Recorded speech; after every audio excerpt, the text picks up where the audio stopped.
The final step in your setup is allowing customers to manage their subscriptions. This keeps everything transparent and reduces support issues. So let's quickly turn it on. Firstly, we need to press Allow Customers to Manage Subscriptions. If you don't see this button here, you can also find it inside the customer portal. It will be right here. Click it. Then, on the left, you'll see Subscription Management.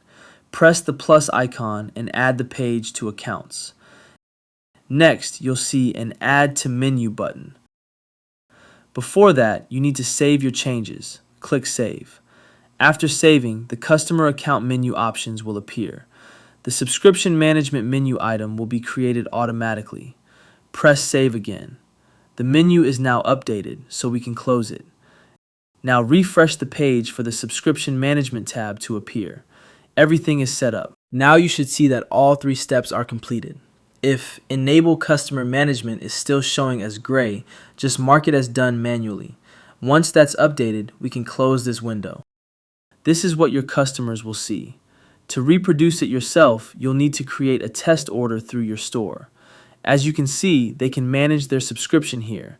Skip the next order, pause it, or cancel. Click View Details to see the upcoming order.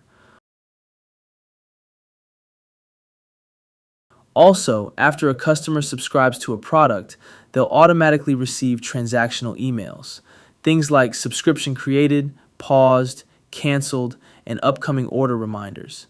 These emails keep everything clear for the customer and help reduce support on your end. But this only works if the customer portal is turned on. If it isn't, all subscription management buttons will be broken. Customers won't be able to manage anything, and that can quickly lead to confusion, extra support tickets, or even chargebacks.